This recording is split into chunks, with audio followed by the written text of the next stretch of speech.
So, so you work for like, Sean Combs, like as the record company, or for Sean John, or both? How did that work? So my first industry internship was at Bad Boy. And the Oh funny man. story is so growing up again, my two favorite labels, Bad Boy and Rockefeller. And I was very sad because they had sold Rockefeller by the time I was old Mm, enough to move to New York. So it's still a little bit, in my heart, a little little bit of raw. a missing piece, Mm, which I hope to fill one day. mm. But uh, Bad Boy, I mean, I knew everything about Puff. Like by the time I was in high school, I could write his bio. I mean, I can write his biography now from memory. Yeah, yeah, Like I know that much about this man's life. Every magazine I would read. If he was on MTV for 10 minutes, I would ask my mom to record it when I was in yeah. college. I got to come back and see it just to make sure there's no new info that I'm missing. And again, I'm a huge believer of like manifestation and putting things in the universe because I'd written an article for my school newspaper, the Michigan Daily, when I was a kid in college, and somebody from Bad Boy read it and they called Wow. me on my dorm phone. Now, What? around this time, everybody, not everyone, but most everyone had cell phones. Hmm. So the only person to call you on your dorm phone was maybe your mom, maybe Sure. because you'd want to use like your daytime minutes. That was the thing back then. We had limited minutes during the day. And I get a call. It's South Quad at the University of Michigan. And it's like, yeah, it's so and so from Bad Boy. I read your article. Like, I want to talk to you. And it didn't sound particularly nice. It wasn't like, hey, I want to talk to you. It's Uh, like, I want to talk to you. like you're And I'm getting thinking, sued or something. I mean, I had nothing. So if you want to take my textbooks or my TI 89 calculator, you could have Yeah, it. 89. Is that the one where you could play But video games on? yeah, like Snake, you could play and you could play Yeah. Drug Wars. Of course. That's a whole Um, different episode. Oh my God. that's a great Yeah. game. So I remember being like, this is like I'm being punked. Punked hadn't even been a show yet. So I'm Sure. being pre-punked. You're being Candy And Cameron. yeah, it was something going on. I call back and it was legit. The guy happened to have been a graduate from my school. What? So he and our newspaper was a big newspaper for a campus, the Michigan Daily. So I must have showed up in like Google search or he had Google Mm. alerts set. Something was going on. And I'm like, it's so crazy because I happen to be going to New York in a few weeks because my business school, I went to the Ross School of Business. We were taking a trip to New York as part of like the media entertainment group. And I said to Hmm. him, yo, we should meet and I will take you out to coffee. And he's like, you're going to take me out to coffee. You're That confidence, five. though. That Yeah. confidence. And again, I've Why always not? just had that. Yeah. And I did. We went to Starbucks, the old Bad Boy office. He was at like 1440 Broadway. Puff had just moved up to 1710, I think it is. And we went to Starbucks in Times Square. He did pay for coffee, but we just started talking, chopping it up. And I was like, look, I'm trying to be an intern. Like, what's really, going on? And he's like, yeah, when you graduate, you have a job done. Wow. And again, this was a very different era, kids. So nowadays there's HR and applying but Mm. back then it was really who you knew. And if you had Informal. that hustle, you could make things happen. So I interned at Bad Boy and at the same time, so this was an unpaid internship. I also interned at American Express Mm. because that was a very paid internship. So from Okay. 9 to 5, I was at Amex in the financial district in New York. And from like 6 to midnight ish, I Oof. would be at Bad Boy. Then we would go out to the clubs because again, I'm in New York for the summer and I'm 21. So like Monday we'd go to Butter. I think like maybe Tuesday was PM, Mm. Wednesday Bungalow. 4040 was open I was at the just gonna ask when time. the 4040 Yeah. club started. Okay. Yeah, 4040 was there. And if anybody remembers that steep staircase, and the first time you go into the bathroom, they were unisex, and I bugged out. Again, I'm from a small town in the Midwest. I'm like, what is going on? And you would see so many celebrities because, Mm. again, this is pre social media. Mm. The few pictures I have one picture with Puff, one with Jessica Simpson. I don't know Okay. why I saw her when Random. I was out partying, Mm. but you had to do it with like you're either a disposable camera or if you were really, a little fancy, like you had a digital camera. Oh yeah. But otherwise, like people were still going out and having Mm. fun. And that was, to me, that was the last era of like club life in New York, where you would go out and see, oh, look, there's Jay Z over there. Okay, Pharrell's over there. Ye's over, and it was regular. Like we were just out partying. So yeah, so that was kind of my first experience with Bad Boy. And then when I started my actual career post graduation, I was at William Morris Endeavor, which is like one of the big Hollywood talent agencies, and their famous mailroom program. And the reason it's famous, it's like, you know, like I believe with Bob Iger and all of these big names, David Geffen, have all gone through this program. Oh, wow. And like the glamorous name shows, you push a mail cart. So you got to remember, I went to business school. I graduated with honors. I had 4 or 5 internships under my belt. I'd been at CNN, I was at Bad Boy, I was at Amex, at Super Bowl. Like I had all of these experiences. So I come to New York, like so many wide-eyed graduates, thinking like, this is amazing.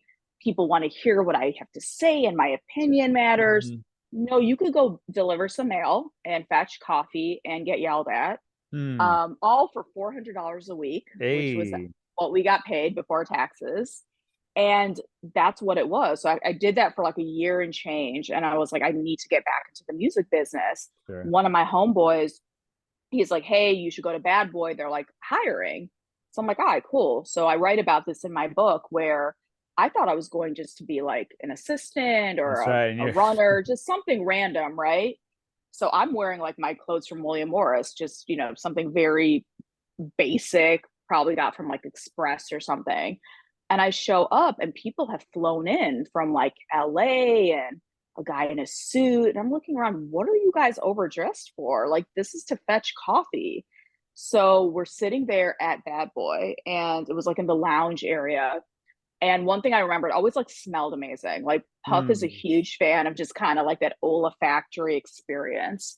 So it was probably like, you know, that Sean John unforgettable fragrance, or he loves I think it's like Diptyque might be one of his favorite fragrances as well for candles, but just smelled amazing. So we're sitting there, nothing is going on. I'm flipping through whatever coffee table books they have. Hours are going by. Okay. No one is talking to us. I try to talk to the other people because, again, I'm here, right? They're not really friendly. And then this woman comes out, and at the time she was Puff's like chief of staff, which I didn't know. She looks at all of us, just points to me, you come with me. I'm like, okay, whatever. And I walk into a little side room, and Puff is there with my resume. And he's looking at it. So of course I'm bugging out, like, wait a minute. Cause you know, when I was an intern, I met him once, you know, he does not remember. It was at a softball game. That used to be a thing, the Bad Boy softball game. And he's looking at my resume. He asked me like 2 questions. I answer them. They're not that interesting. It's like, cause he knew I'd interned there. So he wanted to know who I worked for. He's like, what would he say about you? And then he's like, okay, cool. That was it. Like, that's it. He wanted to just know that someone he trusted, what would they say about you? And he just looks at the woman and gives some sort of vague nod. And she's like, okay, can you come in tomorrow and start like helping out? And of course I say yes. But now looking back, that wasn't really a job offer. That was more of an offer for you to hang out. And if we like you, maybe something happens. So I did that for a few weeks. I had my main job at William Morris from 9 to 6. Luckily, Bad Boy was like walking distance. It was just around the corner. And from 6 to whenever, I would just be at Bad Boy in Puff's office. He had like 3 or 4 main assistants at the time, and just helping them. If it's like, hey, pour these Ciroc shots, or go get some copies, or just sit around until we tell you to do something. Go get socks. Like, these were just regular things that happened. And yeah, it was very surreal. But I think, again, for the kid who grew up buying No Way Out and, you know, reading about Puffy in magazines like Word Up and Vibe and Rolling Stone, I mean, looking back, it was like a total mind fuck. But yeah, but also kind of amazing. It was all a dream. I used to read Word Up magazine. One of my favorite lines, I was always proud of myself that I knew it was Kanye said something about, I was like the Bad Boy street team. I couldn't work the locks. I was like, oh, I get that. Double entendre. Ha ha ha. Right. So I got asked then about the Chappelle show, the when he did the Making the Band and the Diddy stuff. I'm sure you've seen that one. Was that like hilarious to Yes. you, or were you like offended, or were you like, that's so Oh my true? God, it was Hilarious, right? hilarious. It Oh was my God. So hilarious. did you ever have to And chop Chappelle, onions? I didn't have to chop onions. It was funny though, because I mean Chappelle's show was like everywhere in college. Like Oh, it everyone was, had it. Every time you go into somebody's dorm, someone was watching it. It was like yes, genius. And I'm absolute pretty sure, genius. I mean, Puff probably saw it as a parody and as a loving homage, Yes, right? yes, When yes, you're yes. that much of a cultural icon, Hmm. that's when you know is when you're getting roasted, right? Like you're nobody until like SNL makes fun of you, Chappelle makes Hmm. fun of you, Hmm. The Simpsons or South Park. Like they once they Right. make fun of you, okay, now you've made it. Yeah. But yes, that was definitely an exaggerated version. But again, I think one thing about Puff, and I think I say in my book, is he really has like the craziest work ethic for himself, and Seems that like it. trickles down to the people around him. Like when he Mm. would come to office, the girls would put their heels on. They would everyone sat up straighter. You Hmm. call him Mr. Combs. Like it was a different type of Mm. environment. Mm. And I think that companies like Bad Boy for so long excelled because of that, right? When you're the leader of the company, he sleeps 4 hours a day. Like he's going to outwork everyone. And I even to this day, I was talking to one of my friends recently, and as a freelancer or even as an author, you have to do a lot of work yourself, and you have to hustle and shake hands and kiss babies and pitch yourself and do a lot of things that people don't realize. And a lot of people ask, like, how are you able to do it? It's like, I came up under guys like Puff. Like there's Mm. no. So when people say, oh, we didn't hear back, or yeah, that's a no, no, that just means not. No is in not right now. So Mm. ask them tomorrow. Or you Hmm. didn't hear back. Well, did you DM them? Did Mm. you call them? It's this idea of you just get shit done. Like you don't need Mm. to talk about it, make excuses, just like figure it out. Be about And it. I think that's something, yeah, like I really, there were a lot of parts about coming up in the industry in that time that looking back maybe weren't the most positive. Now we would refer to them as not the most nurturing environments, but I think anyone who came up around that time, we have a different work ethic Mm. because we really worked hard, right? Like I'm not from New York, like I'm from a small town. I don't have anybody in the industry I'm related to. I never dated anybody in the industry to get ahead, so I had to figure this shit out. Mm. And when you come with that mentality that you're confident in your skills and you have to be fearless and kind of a little bit insane too, right? And like Yeah. believing that you can do it. I think when those are funneled in positive ways, they can be really beneficial. And I Mm. do hope that, that next generation, like I'm glad that they're getting compensated better. I do like their safeguards in place with HR and things like that, but I do hope they don't lose that fire and they don't lose that hustle, because that's Mm. something that served a lot of us really well. Yeah. Want y'all to go uptown and give me some left-handed golf clubs. Only left-handed. It's Yeah. one of the things he said, right? Yeah. The you talked about some of the seeds for the book. I want to make sure, I'm always bad about this. Tell me, October 10th, we're looking into the future. Where any places you love for us to buy it? Obviously, we can buy it anywhere, Amazon, all that, any particular bookstores or through the publisher directly, or how do you prefer we buy it? Yeah, I mean, buy it however you buy books. So definitely Amazon. It's is a great place to buy it. um, Barnes and Noble, Books a Million, all those places. But Mm. also, if you have an independent bookstore that you really like, always got to give love to them. Places like Rizzoli has it. So yeah, it's pretty much everywhere. If Mm-hmm. you Google Fashion Killer book, not Fashion Killer the ASAP Rocky song, Right, right, right. and also not Fashion Killer the romance. I didn't realize there was a Oh. romance title. It looks fascinating, and I might buy that. But once my book drops, I'll buy it. But it's the one with the skull on the cover, and that's Yes. very much a nod to McQueen. Skulls were huge kind of within his aesthetic. Hmm. And I also wanted a book that didn't look like a hip hop book. That was really important to me. I Ah. wanted a book that looked sexy, that looked luxe, that it could sit on someone's coffee table next Mm-hmm. to the Tom Ford book, Yeah. next to Virgil's book. next to, an issue of Vogue, and it would Mhm. just look nice. That was really important to me too. So one thing about this book, I was very hands-on with the aesthetic, the Mhm. layout, even with my blurbs. Like I got, Dapper Dan and Raekwon, Slick Rick. It was really important to get icons from sort of different facets of this fashion conversation.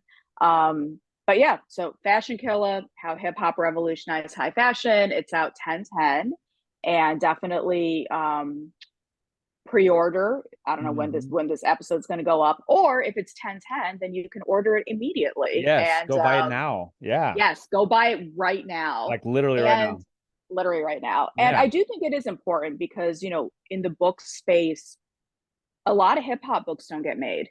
And a Mm. lot of people feel like they just don't sell. So I think it's really important as readers and as fans, like support, good writing, support authors, support Mm. these books. Even myself, like I get sent free books, I still buy them because I Yeah. think it's important that those sales be seen. And, when I get the book, I'm posting it on social media, shouting out the Sure. author, tagging the publisher. I think it's important, right? Just signaling to the industry that these stories matter, Yeah. and also the way in we're telling the stories, that hip hop, deserves 80,000 words, right? Hip Mm. hop deserves a hardcover book from a major publisher. I think that's really important. So I'm a firm believer. I see books in many ways as luxury items, right? Mm. It's only, under $30, but it is a luxury item in the Yeah. sense you have something tangible. You can put it on that bookshelf, you can put it on your coffee table. Mm. And, it's really about this idea of elevating the conversations and really giving the culture its rightful place within the literary world. Hmm. I think my mouth might have literally dropped, my jaw dropped when I saw the Slick Rick blurb. Yeah. Man, So Rick yeah. the So Ruler. yeah. And Yeah. those are blurbs I got myself. I reached out. I've been Nice. speaking, and I got Rick in the book as well. Like I was Yeah. really thankful for him to talk about just coming up, this he has a sort of like the London style Mm-hmm. meets like the West Indian with his heritage, and he brought that to hip hop.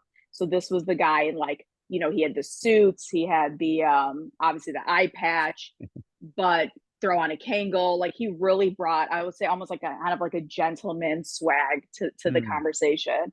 Yeah. Dapper Dan was amazing. I got to go up to his atelier in Harlem, got the full tour. That was awesome. And Mm. anybody who's in New York, if you get a chance, please do that if you can. Yeah. And I also got Raekwon. And for me, Yes. coming up as a Wu Tang fan, I mean, who can forget like the famous jacket in the Can't All Be So Simple video? Like, I mean, this guy was like the polo guy, right? Mm. So Ray was great. And I also got some great writers as well. I got Dan Charnas, who wrote the Mm-hmm. Dilla book, obviously best-selling book, critically acclaimed book, and he's somebody who's been a mentor for a long time. And Vicky Toback, who released Ice Cold, which is a book about Okay. hip hop jewelry, gorgeous book from Mm. Tass Chen. Um, and yeah, they were all very generous and were able to blur the book. And again, just kind of having those cosigns and endorsements, it's really heartening, because I think as an author, you write and it's very sort of, you're in your own head, and it can be kind of like this solo journey. So to have other people that you respect and look up to, Mm-hmm. um admiring the book and giving it its accolades, it's really a great feeling.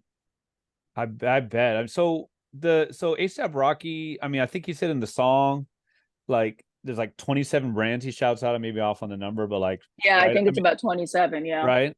And so, I mean, is that a pretty clear idea of where the title came from? Like, did I come to you early in Yeah. the conception of the book? Oh yeah, that was the name of the book, even prior to the proposal being sent Mm. out. Yeah. Yeah, yeah, yeah. So it starts off with the intro, like we talked about, like 1973, the classic DJ Cool Herc party. You make the point that hip hop, especially in those days, like had like the 4 points of emphasis, like graffiti and DJing, the actual like the physical DJing, not like to do with the computer, but like the turntables. And obviously hip hop is so much about its self expression. and obviously that lends itself to what you're talking about with the fashion. Fast forward a little bit to like 95, you were saying, Aaliyah was everything for you. I know for so many other people, the kind of the classic Tommy Hilfiger. She was somebody who was just, gorgeous, right? I mean, she looked good in everything she did. And obviously there's something about, her dying so young that makes her story even more, just sad and tragic and gripping. But, you wrote about it that, like, her clothing, the Tommy Hilfiger, which she was rocking, was like, quote, a tangible way to connect as a first generation person, right? And Yeah, you also absolutely. shouted out Sam Goody, which I thought was pretty cool. Sam Goody, Record Town. I mean, these were places that were everything to us, right? Every Yeah. Tuesday, new music came out, so you had to physically go there, buy the record, the Mm-hmm. CD. You came home, and it was wrapped in this tight plastic wrap. The So you freaking would stickers. undo Remember the little stickers? and the Like, how do you even? stickers, yeah. And for me, Impossible. because my nails are done, it would always like ravage your manicure, and it didn't matter. It was fine. You did it for the love. And then, put the CD in your Sony Discman, put Mm-hmm. your headphones on, and while the music is playing, you're like reading through the Oh yeah. booklet. You Oh see yeah. the liner notes, the lyrics sometimes. I Mm. would always see the thank yous because I wanted to see who was Yeah. important in the industry. So based upon where they were thanked, you could see how important they were, right? So Right. you'd like open like a, Jay Z. Okay, he's thanking Dame and Biggs and Ty Ty and Mhm. Emery. Okay, so those guys are important. Then you like scroll down and there'd be like that paragraph that looked like it was copy paste. Okay, they're not important. Like these were things as a kid that I did. And, just imagine that kind of full sensory experience of listening to Mm. music. Yeah. And in many ways, I do love to see this like resurgence in vinyl Right. and young people wanting to be collectors. Like, I think that's dope, right? This Mm. idea of really admiring the artwork and Mhm. wanting that physical proof in many ways that you're a fan. Yeah. And that just really, impacted our experience and connection to the music because Mm. what I just described to you required getting out of your house, driving to the mall, purchasing something with like actual cash, coming home. I mean, the whole process probably took half a day. Oh yeah. And that's not to even mention once you had a car, you could take that record, drive around, and that experience. Like it was really just kind of this holistic Mm. um, immersion into all things music. No doubt about it. I've always been a huge Rage Against the Machine fan, and their albums, I mean, they had a freaking like a recommended reading list. Read about Mumia Abu Amazing. Jamal, read it, I was like, dang, it was, read some Noam Chomsky, like it made you smarter. Wow. I got to see Zach's them, Reading Club. I love it. right?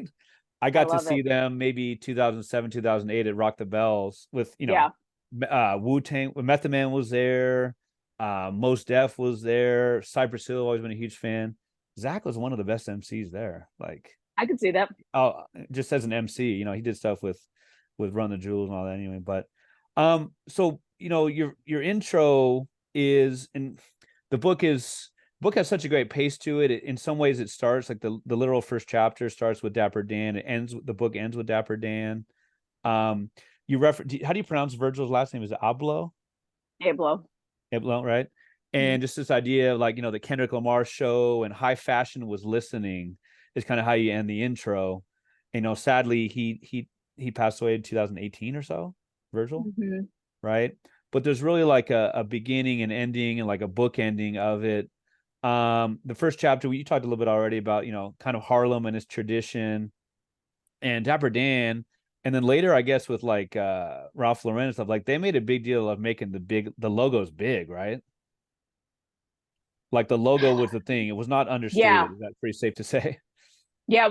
Because I think for Dan, it was this idea that he was um, designing for his clientele, which Yeah. initially were like drug dealers, athletes, because they were the only ones who could afford it. Rappers Hmm. could not afford Dapper Dan stuff. And that was just the aesthetic that they wanted. And then over time, as we get into sort of that Tommy Hilfiger era, Mhm. that really kind of helped differentiate because Tommy would have his name emblazoned on your chest, Right. whereas you look at something like Polo, right? The little horsey is pretty small, and Hmm. then they realize, oh, people like these big logos. And I think I want to say it was Tommy, and I don't know if I mentioned my book or not, but a buyer at one of these major retailers is like, do not have a huge logo. And he's like, I'm keeping this logo. And that ended up being game changing for him. So that was really the era of sort of your body as like a walking billboard for these companies. And, you know, it's funny, and I don't talk about it in my book, but right now in fashion, it's this notion of quiet luxury. So you look at a show like Succession, where they're basically billionaires. You don't see logos, right? And in fact, there's a great scene. I think it might have been at like Logan. Well, spoiler alert, something related to Logan. I don't know if everyone's caught up, but someone who they deem to be sort of not as wealthy, carrying a bag with logos on it, and just kind of looking with some disdain, because people who are billionaires for the most part don't wear a lot of visible logos, right? Think about like the tech billionaire and just the black turtleneck. Totally. Or you look at even somebody like a Jay Z now, his style really has evolved, where he may have a watch on that's worth like $500,000, but it's still only people who know that would know that. Exactly. Otherwise, it might just be like a turtleneck or like a suit. It looks really nice, but there's no big logos anywhere. So that's also kind of an interesting notion of, once you've really made it, you don't have to prove to everybody you've made it. Part of showing that you're that rich is by not showing that you're that rich, right? You can kind of tell nouveau riche from generational wealth very quickly about who's constantly flexing and I got this, I got this, I got this. But in reality, for people that's every day to them, why would they show that? I feel like I don't know, Jake Paul, Logan Paul, I don't know which is which. They haven't gotten the memo. Mayweather hasn't gotten the memo. They like to show off, but hey, you know. But I also think, you know, again, going back to the idea of, even in hip hop, when you get your first big check, like, you kind of go crazy, right? I mean, it's this idea that I don't blame anybody, especially within, you know, a capitalist society and in the social media era, right? If it wasn't on the gram, did it even exist? So you have to show, I have this jewelry, I got to tag the jeweler, I got this bag, it's from Hermes, and it's this idea of showing off. But again, most people from like generational wealth or CEOs of like Fortune 100 companies, how many of them are on Instagram every day, right? Or even if you look at the music business, I don't really see Lucian Grange going on shopping sprees, right? The head of Universal Music Group. I'm sure he does, but you really don't see that, because probably for him, that's regular. Like, it's not a special occasion that I'm on a yacht or, you know, at Hermes, but for somebody that it is a special occasion, they really want to celebrate. Totally. The you write really well about like the source and vibe, especially like vibe with, you know, with Quincy Jones, and how it really had a different aesthetic to it. And you write about some of the, especially women, who really fought for certain sections, for the fashion section, you know, featured a lot of diversity. You talked about Slick Rick. You know, not everyone's from New York, not every rapper's from New York, not every rapper's from New York and LA. You know, he has the London background. And just the idea about how much of a game changer that, you know, vibe was. And one of your chapters, you know, is kind of not contrast, but like puts side by side kind of like this backpack rap and like Ghetto Fabulous, you know, which you write about, like Ghetto Fabulous, like these, you know, people understand adversity and there's a lot to it. And shoot, the book doesn't make as much sense without the chapter about, you know, the luxury law, the history of Black men, you know, being judged for their clothes, literally being only allowed to wear, you know, certain clothes on certain days, and those type of things. And it's a really, you know, you mix history, you mix, you know, I guess sociology with also just really cool stuff about fashion. When you say backpack rap, I'm thinking Kanye. Like, when I started teaching in 2003, I remember a lot of my students kind of like taught me what that even is. But like, is that not John? I mean, is that Kid Cudi? Like, who's backpack rap to you? Because Talib and them, I think it was like before that time. Much really? earlier. Like Talib Kweli and them? Well, if you call Kanye backpack, he'll probably punch you in the face. Okay. But he actually said that not too long ago. He's like, I was put in the backpack category. He was put in it though. Yeah. I'm not. I would say we have to go back to just anything that would be considered more sort of Conscious. conscious. So Yeah. I would say from tribe to native tongues, Okay. getting into, of course, Talib and Most, the roots. So I did interview um, Amir Questlove for the book, as well as Faramonch, which was great. Ooh. And, they talked about each of them had different experiences with fashion. So the iconic What They Do video for the roots, it was this idea that everyone's doing these flashy videos. It was kind of a little bit of a jab to people like, the biggies of the time. This is kind Mm. of everything is baller and Mm-hmm. flashy. And they're like, we're not that. That's not us. But, Questlove was like, I didn't feel comfortable wearing those flashy clothes. So I just Mm-hmm. wore what I felt comfortable with. And Mm. that's what it was. For Pharaoh, he said when he kind of quote made it, right? This is probably what the Simon Says era. Now you have a stylist. Now people care what you look like. And what does that mean for Mm. you?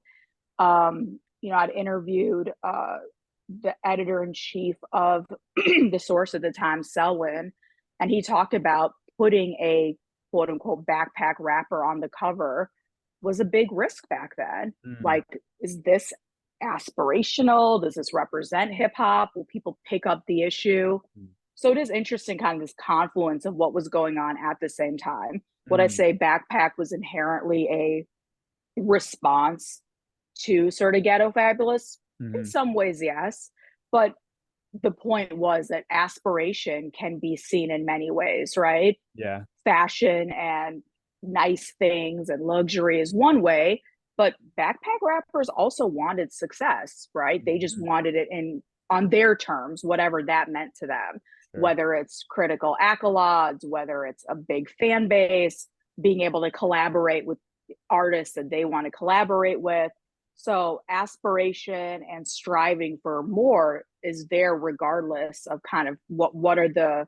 what clothing you're wearing. Yeah.